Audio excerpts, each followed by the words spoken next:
Okay, so here we are once again with the Ironman challenge, and basically what I've been doing is, again, just going, recruiting a bunch of people, and then running into a potential vassal that we might be able to eliminate. So let's see if we can do that. As you can see, we've got 65, he has 49, and personally, I feel like we probably have the upper hand here, but bear in mind, he has a lot of high-tier units. He's got about 15 lancers, and 19 veteran horse archers. So that is going to be kind of difficult, but as you could no doubt tell, I am the one that actually did engage upon him. So yeah, this is definitely one of those times when I am going to try my hardest to get a really, really good cavalry charge against them. And hopefully, yes, my infantry definitely need to stand a little bit closer there. Oh dear. Yes, this is problematic, isn't it? Okay, well, let's just tell everyone to charge in. As you can see, my cavalry's coming in from the side there. They're hopefully going to do a pretty decent job of things, and maybe I'll be able to take a couple of these guys prisoner if I can actually get in to the fray itself.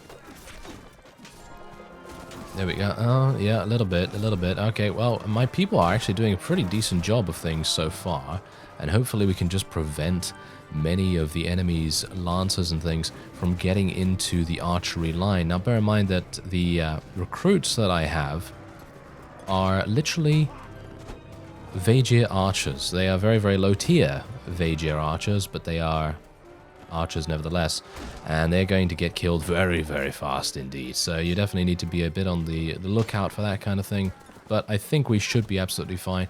I'm a bit out of practice, apparently, with my mace here. Not entirely sure what's going on with that, but hopefully we'll be able to get a couple of extra prisoners here or there. But there you go. Look at that. Pretty easy victory for us.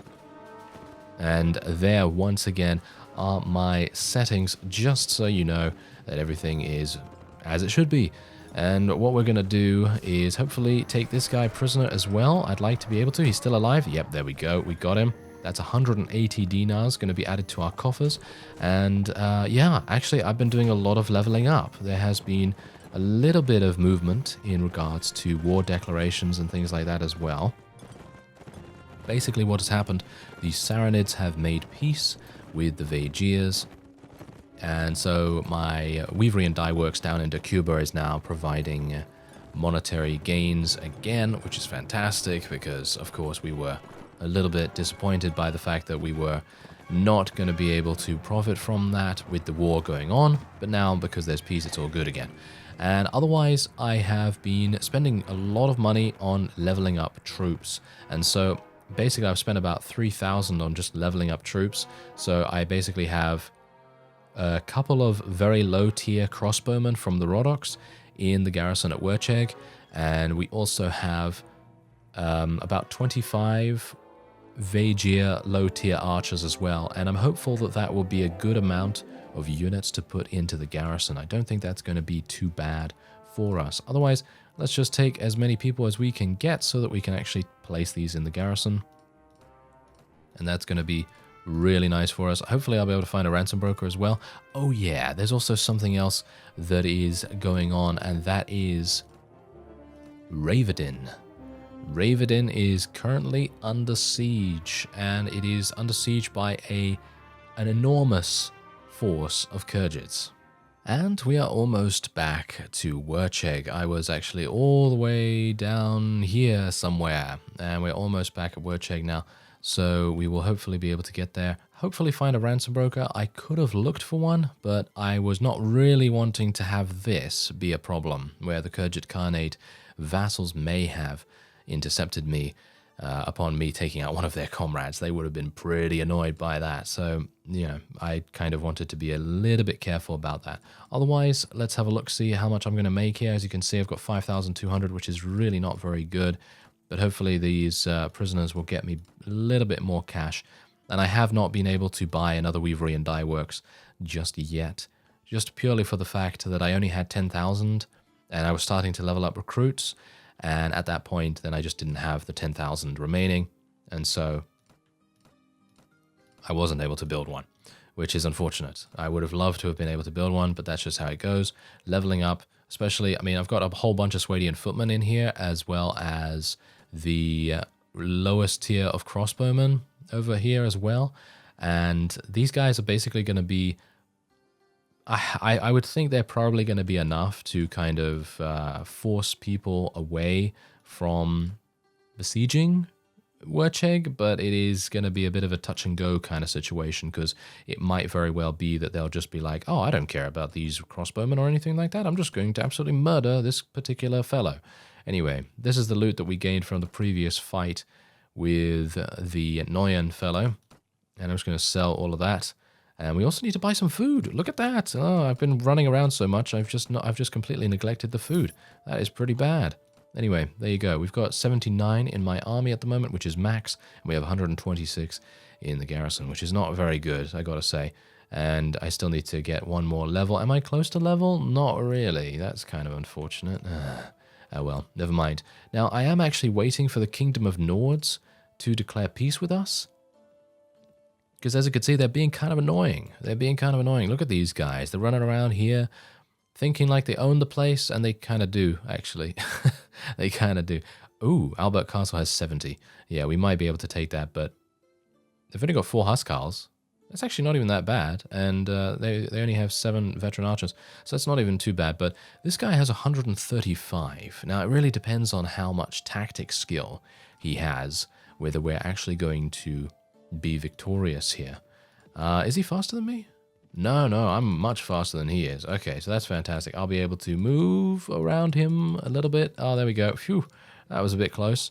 All right, so Yuruma Castle is now coming under siege by the Khergits. I might want to go over there and see if I can maybe intercept them. I could technically take this guy on, because he's only got, I mean, he's got 12 veterans and 17 warriors, which is the main thing that we've got to look at here. Because the Huskarls, there's only 2 of them, not going to be able to do that much. And there's only 31 archers. Well, veteran archers. I say only, but he's got 135 total, which is kind of harsh. So I'm probably just going to leave him for the moment. That's the thing about doing the Ironman challenge. The Ironman challenge is all about risk management. It's all about seeing, hey, okay, this guy's got this many units, and he's got these units in particular. You know, he's got like 5 Huskarls, for example. And in that case, you're going to have to be very, very careful that he doesn't have anything else. So you just have to be patient, careful. Don't get yourself caught out in the middle of nowhere like I might have. And by the way, I'm actually going to be sneaking around these Khergits here, and I will try to see whether I can take Ravidin back. If I am able to take it back, then I could potentially have on my hands 2 towns under my control, which would be utterly fantastic for our taxes and tariffs.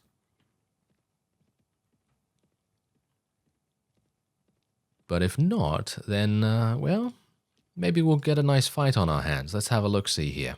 Because Ravidin, I'm assuming, probably has about 160. What? What? Okay, wow, that's crazy. Okay, so yeah, Ravidin has 280 and 75 lancers and 60 veteran horse archers. What a crazy... Wow, I'm actually really surprised at that. Okay, I guess I'll just leave that alone then. It seems like this fellow is going to help out the marshal wherever Boyar Mariga might be. But yeah, unfortunately that means my ironworks is now completely out of order. And it is not going to be giving us any money any further, which is really, really bad. Because as you can see, look at this. Now I'm getting a massive amount of iron. Are you serious? Ugh. Isn't that just the way of things? It is always the way things go. Oh well. Never mind. I will just save these. I will just save this iron for when Ravidin potentially becomes accessible again. Because, of course, we have to bear in mind that we do have the opportunity to gain access if there is a peace declaration, but not before that, unless we're able to take it back, of course. So this is going to be a bit harsh for us, but we're still gaining a decent amount of cash per week, as you could no doubt tell from my previous week's wages. We got like 2.2k or something like that, which is pretty good. All right, so let's have a look-see here. This guy might actually be someone we can take on. As you can see, he's got 93, but his main force is primarily composed of trained footmen and veteran archers, and some footmen as well, but nothing really high tier, which I gotta say is pretty fantastic. This guy actually thinks he can take me? No, he doesn't. Okay, so I'm just gonna go in here and just auto-save just in case, not twice. Didn't want to do that twice, actually. Okay, so let's head in here. Ooh, that was close. I actually thought that maybe the other guy was going to help this fellow out, and if that was indeed the case, we would be in some problems here. Yes, that would be problematic. Okay, let's head in and see what we can do. 79 against 93.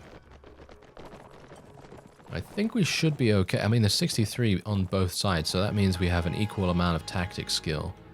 Or, well, I think we have more tactic skill, but he outnumbers us a little bit, so I assume it's probably like -1 if we have even tactic skill.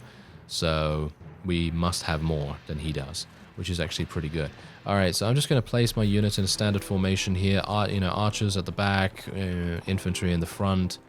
Very much standard formation. Try and keep all of those javelins and throwing axes and even the veteran archers' arrows away from our main archery force, because my archers are actually not even that bad. They're pretty good, but they are not going to do that well against Nords, I think. So we'll see how it goes. I'm actually unsure. No, I'm going to continue using my blunt weapon, because in the previous episode I did switch to using my Morningstar a little bit, especially on horseback. I think it's pretty effective because it is able to crush through some blocks and things, but it is, of course, removing the ability for me to take prisoners, which is unfortunate. But it is super effective with the piercing damage and the crush through blocks and everything, so I really like that. Otherwise, I guess we're going to charge in from the left flank of the enemy here, and I will try and just run along their lines and just try and do some damage. There we go. Try and do some heavy damage. I'm saying let's try, you know, just gotta try at least. Okay, so, oh, careful, careful. I'm so thankful I have a shield on my back right now. Really am so thankful. Now, of course, because we are charging in here, my cavalry are taking most of the risk, which is a big problem. But if I can, this is going to give me the most money possible, and then I will be able to also, from the experience, level up a whole bunch of the footmen that I currently have in my army, which is going to be really, really useful. So there we go. There's another veteran for us, and there's the Huskarl. Maybe I can get him. Yeah. Oh no, never mind. That's not the Huskarl. That is actually Jarl Erik himself. Interesting. Interesting. Okay. Well, I'm pretty happy with what we've done so far, and I don't really mind losing Swadian Man-at-Arms. They are pretty easy to level up. It's the fact that when we lose a knight, that is when it's a bit painful to see. But yeah, Man-at-Arms not too bad. Not too bad. Alright, so we are getting some more enemies coming in here. I'm actually going to tell my infantry and cavalry to pull back here, but so that our archers can reposition. I don't know whether they still have arrows remaining, but it is always a good idea to keep them in range just a little bit. And speaking of losing a knight, we just lost one. How great. Ah, that's so fantastic. Yes, okay, well, let's just recharge in. Yes, recharge. Okay. There we go. Oh, no, we didn't hit him. We didn't hit him. Okay. There's Nord trained footmen. It's kind of amazing how good the Nords actually are, you know, because you wouldn't expect them to be so incredibly good with their lower tier units, but they are. Even the Nord trained footmen, who are, well, basically tier 3 units, basically, they're still really well geared, you know. They're well geared, they've got some chainmail on, and they've got some pretty decent weapons too, but you know, you wouldn't expect them to be that good in comparison to some of the other factions' units, you know. So, for example, if you were to compare them to what are some other tier 3 units? I guess Swadian footmen. If you were to, you know, compare them to that, then well, they're not that good, you know. The Swadian footmen are not that good. Anyway, what did we lose here? So we lost 8 total, but we eliminated 72, and we have a max amount of prisoners to take, which is just fantastic. Unfortunately, we were unable to take him prisoner, which is a big disappointment, really. It's very, very nice to be able to take the actual Lord prisoner, because, well, maybe not take him prisoner, maybe let him go and gain some honor. You know, that's always nice. Okay, so bent bodkin arrow is not very good, but we're going to take everything nevertheless. Okay, so, oh yeah, there we go. We finally leveled up. Okay, that's fantastic. So let's get another point in charisma so I can level up my leadership skill. And you know what I'm actually going to do? I don't know whether I should spec into prisoner management any further because it kind of proved my point just now, or shall we say it proved my thought process, because I was thinking just now, is it worth it, me getting another 5 spaces? Because what I was able to do in that medium-sized battle is get 20 prisoners exactly. And if I'm able to get any more than that, then it means that I'm doing much larger battles. So is this point actually worth it? On the other hand, if you do decide to take more prisoner management skill, there is a hidden benefit of getting more prisoner management, and that is that you are able to have a higher percentage chance of being able to take Lord's prisoner. As far as I'm aware, that is the case. If I'm wrong, then my text self will come on and say I'm an idiot, but anyway, I think that might actually be really useful, because then we can take more people prisoner, we can take more Lords prisoner, and we can just generally have more control over the game as a whole, because that's exactly what these percentages are doing. If you think about it, every single skill is geared towards making the player more controlled over what happens in every single aspect of the gameplay. So for example, surgery, it prevents people from dying. Of course, that's going to give you more control over the battlefield, more control over the world map, because you have an army that is capable of continuing onward and doing more damage and so on and so forth. So I think we're actually going to take that 5th point in prisoner management, and I think we will continue to level up our charisma as well. I know someone actually did mention that it may not be worth it to level up my charisma any further or my leadership if I'm going to stay with the Vaegirs, but I actually never said that I was going to stay with the Vaegirs. I did say that I was going to create my own faction, and that is going to happen. It is just a matter of time, really, before that happens. Anyway, let's have a look at the other guy, because we might be able to take him down as well, but he has 28 warriors and 21 veterans, so that is certainly something that I am not going to be taking part in. Even though he only has a small amount more troops, he is going to be very dangerous, so I'm probably not going to do that. Who's this? Okay, Boya Mariga actually wants to say hi to me, so where is he? He's close to Yuruma Castle, and he wants to defend Yuruma Castle. Okay, so that is maybe something we'll end up doing, but I would like to find a ransom broker relatively fast here so that I can free up all those spaces.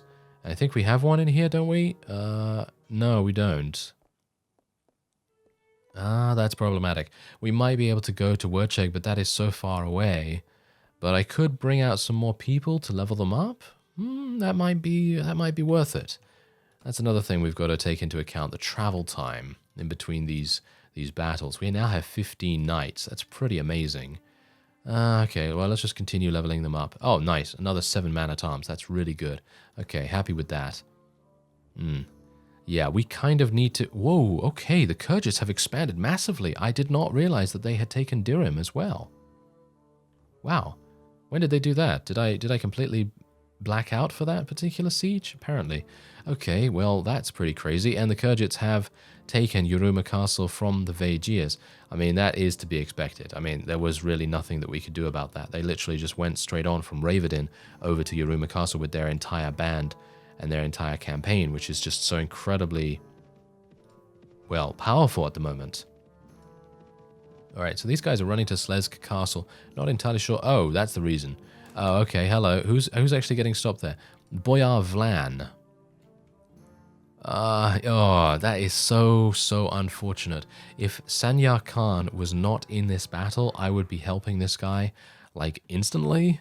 But unfortunately, he is, and he brings along with him 55 Kurgit Lancers. So it is just not going to be something that I will be able to do. The Nords are also going to be declaring war against the Rodoks. That might be really good for them, because they might be able to take Praven. Right, so I'm actually going to go to Rivercheg here. I was thinking of going to Wurcheg, but I will go to Rivercheg instead, because we might be able to get some decent trade goods and things, and I know that that doesn't seem like the most exciting thing to do right now, but I'm kind of just wanting to wait and see what happens within the game before we actually decide on a course of action, because at the moment we are in a rather precarious situation, because on the one hand we have a rampaging horde of Khergit Khanate vassals, and on the other hand we are still at war against the Nords, which is really quite bad. You know, being at war against them for such a long period of time is really not very good. I could sell my iron here, but I don't really want to do that. I would like to be able to keep it, so I'm just going to sell the remaining little bit of the loot that I had from the previous fight. There is a tournament here. Shall we do the tournament real quick? Let's do the tournament real quick. And I'm given a bow. Are you serious right now? Well, actually, okay, hello. Yeah. That's exactly what I mean. Are you serious right now? I was completely right to say that, because I am now going to... Oh, yes, Artie Mena, take that. You exist for me to beat on you, apparently, in tournaments. Yes, thankfully, I was able to get a kill there. Otherwise, it would have been, well, a little bit uncomfortable. I think I probably could have gotten through anyway. I think you can still get through no matter whether you get a kill in the first round. But that might be something that I misremember. I'm not entirely sure, but there you go. We've done with that as well. Very nice. Okay, 2 teams. Oh, yeah. Give me this lance. This is nice. Okay, so this is going to be... Well, yes, Boyar Rudin. I'm going to... yeah, I'm doing the same thing that you did to me just now. Yeah, exactly. I can't believe that he did that. That is crazy. Okay, so at least we got some couch damage there on that Sword Sister. And now I just need to get one more kill. There we go. Okay, we're done. Okay, 2 teams with 2 fighters. Thankfully, they give me a one-handed, but I got to be careful about that two-handed weapon user right there. That guy is going to be really, really hard for me to kill, because I think that's Kratos. Oh no, never mind. It's not Kratos. It's Artie Mena who got eliminated in one hit. I'm so sorry, Artie Mena. He's getting beaten up so heavily in this round. Okay, so now this is where I am very worried, because I don't have that much two-handed weapon proficiency. Oh. Never mind. Okay, never mind. That was actually really close. I thought to myself, I'm going to get hit here. I'm going to get hit because he's got a, one-handed weapon. He's a bit faster than I am. Thankfully, I have a one-handed axe to to be in the finale with, and we will hopefully be able to do some damage. Is this Kratos? This looks like Kratos to me. Yeah, it is Kratos. Okay, there you go. Thought I saw his name in the tournament. But there you go. That's a very nice, easy, quick win for us right there. And I can actually join the feast too. Maybe what I want to do is maybe see if there's a lady here, and we might be able to... No, never mind. There are just 2 guys. Yeah. Hey, guys. Yeah.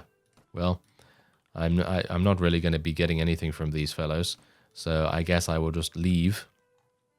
But we do have some nice money gains from that, which is really, really good, because that means I will be able to head on over to any town now, and then I will be able to successfully build a weavery and dye works. By the way, when I was in Swadian territory, recruiting volunteers and things, I did stop by Suno, and I stopped by Praven as well, just to have a look at the economy there. And Suno is really bad for a weavery and dye works at this point in time. Not entirely sure why that is, but apparently it's really bad. And it gave me like a minus 280 profit every single week. And I think Praven was also not so good. So I'm not entirely sure what's going on there. Maybe it's because the Rodoks have been in that area quite considerably, and maybe they're trading a bunch of their velvet from Jelkala or something like that. That might very well be the case. Anyway, I am actually going to be buying some more salt here for the hopeful time when we will be able to go back to Sargoth to sell it. And otherwise, oh yeah, here we go. We can now sell our prisoners. Fantastic. Look at that. Now we've got 14,600. That is so good. All right. So otherwise, apart from that, what else do we want to do? Well, if you recall, I actually want to bring out some more Swadian footmen to level them up as soon as possible. I'm actually going to be dropping off more of these Vagia skirmishers, and I think that's actually it. I'm going to be getting some more people. My prison tower is going to take 26 days to be built, so that's actually fine. But yeah, anyway, let's go and see if we can... I really want the Nords to make peace with us. What's going on with them? I don't know. Oh, wow. Okay. Oh, hello. Hello. Okay. Do you see this? What's actually going on here? This is crazy. Okay, yeah. Jarl Turia, King Ragnar, and Jarl Nuddar are right here, and they've got massive armies. That is a very frightening sight, with the exception of them having literally only 9 Huskarls between them. Just 9. That's so super weird. I don't know what's going on with these Nords. It's kind of strange. Okay, so there's Jarl Turagor. He's got, oh wow, he's got a lot of veterans. All right, so I'm at 5. He's at 4.3, so I should be able to get around him. There we go. Yeah, he gave up. Yes, you should just give up. Thank you. Thank you. Okay, so let me just go into Ismarala Castle real quick, just to autosave, just to make sure that in case, you know, something happens, I don't really want to be having a crash. Okay, so let's have a look here. Yes, yes. Okay, this is the guy we actually just fought. Literally, like, I don't know, 10 minutes ago, something like that, and he's now here again, which is definitely not very good for him, but it's great for us because that does give me an opportunity to potentially take him prisoner. We do have that additional point in prisoner management. Maybe that's going to help us. As I say, if I'm wrong about that, giving us an additional chance to take them prisoner, then you will have already seen a correction of that. But otherwise, let's see what we can do here. I don't even know really what to do right now because this guy doesn't even have very good units. He's got some pretty awful ones in actual fact. And theoretically, we should be just fine just to stand here on the high ground and just wait for our marksmen and things to kill the enemy. Oh, and it seems like I'm now stuck. Yes, I seem to be stuck on the... That is a weird stance for my horse to take right now. Okay. Yeah, anyway, we should be absolutely fine here, as I say, because they really cannot do anything on the upper ground. And even if we come down here, they just can't do anything. You know, it is a done deal, absolutely done deal. They were, you know, they were basically defeated before I even got there because they decided to go down into the river, and that was their downfall, quite literally. Quite literally. All right, so there you go. There's another little bit of morale there. He managed to escape. Ah, yeah, great. That is not very good. All right, so hopefully Boyar Mariga is going to come up with some kind of plan to actually do something. I'm actually kind of worried that the Nords are now going to be attacking Wurcheg because they have a big attacking force in Albert Castle, and that could be really bad. That could be really bad in actual fact, so I don't know whether we're going to have a good time there. Anyway, let's have a look at Sargoth, see how many people they have in the garrison there, because who knows, maybe I'll be able to take it. 353. Do they have a lot of Huskarls? They've got 6, but they've got 68 veterans, which is just crazy. What about Telrog Castle? We might be able to take that as well, potentially. 165. They've got 14 Huskarls, 48 veterans. Very, very damaging indeed. Well, I'm not entirely sure what to do now, to be honest, because the Khergits have been so incredibly aggressive in their attack. You know what? Let's go down to Dirim. Let's go down to Dirim and see what's happening there, because I think that Dirim might be open to attack.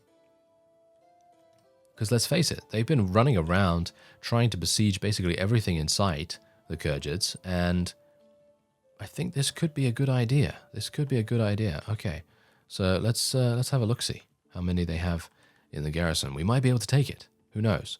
163.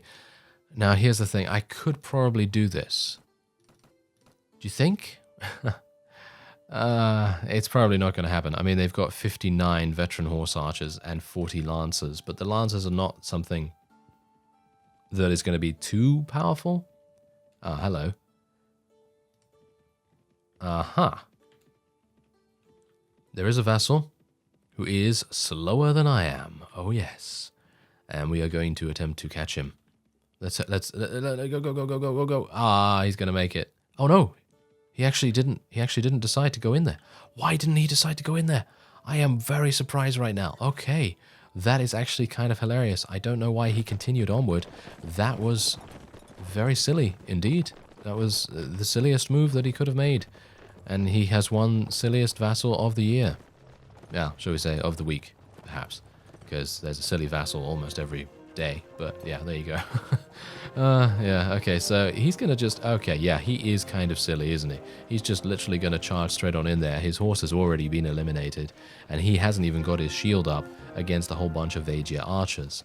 This is going to be painful for him. Yep, absolutely. There we go. He's dead. And now the rest of them will be coming on over here. Is this a defector? This might actually be a defector.